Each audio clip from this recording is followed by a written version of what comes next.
Bienvenue dans cette vidéo. J'ai annoncé que le troisième module d'Easy AngularKit serait autour du HTTP client, notamment du coup pour communiquer avec un backend. Cependant, j'ai pas pris le temps de vérifier que c'était techniquement possible. Du coup, je propose de se faire ça ensemble, en live, histoire de mettre au clair ce point. Donc je vais commencer par faire comme si j'allais vraiment développer avec le HTTP Client. Donc du coup, je commence par provide le HTTP Client dans la conf de mon application. Ici, je vais rajouter une instance du coup du HTTP Client qui permet du coup tout simplement de faire des appels HTTP. Donc pour ça, je vais utiliser le inject qui me permet d'aller récupérer un service injectable qui en l'occurrence est le HTTP client, et j'ai vu que j'ai oublié une majuscule. Hop. Je vais faire mes imports, très bien, très bien, très bien. Et puis à côté de ça, je vais du coup faire un petit appel pour voir si techniquement ça passe ou pas.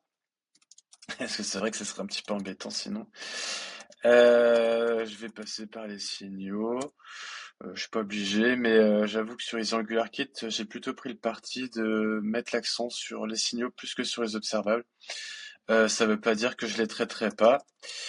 Ça veut juste dire qu'aujourd'hui, je pense que on peut plutôt prioriser les signaux sur une grosse partie des applications à développer. Voilà, du coup, je me perds en parlant. Je vais prendre une petite API au hasard. Clac. Voilà, ça m'a l'air très bien. Et puis si dans mon template, je venais à rajouter juste le fait d'afficher le résultat. Du coup, je l'ai appelé perso. Je vais afficher le contenu JSON de ça. Donc là, il me dit qu'il trouve pas le pipe, évidemment, je l'ai pas importé. Donc il faut que j'importe le JSON pipe. Hop. Et vérifions ensemble si c'est OK. Donc là, il a bien chargé les dépendances et il a bien fait l'appel HTTP. Alors, d'abord, ça me soulage d'un grand poids. On va vraiment pouvoir bosser l'HTTP client. Et ça, c'est cool parce que c'est quand même une part importante d'une application front-end. Donc voilà, ça va être ça. Si jamais vous avez des suggestions, des API open pour faire des CRUD ou ce genre de choses, je suis assez preneur. S'il y a des thématiques aussi, là je vais taper une API Star Wars, mais j'ai l'impression qu'on peut faire que du get dessus. Je suis preneur. En commentaire sur LinkedIn, ceux qui sont déjà sur le Discord The Hackers, n'hésitez pas à me communiquer ça. Ce sera avec plaisir.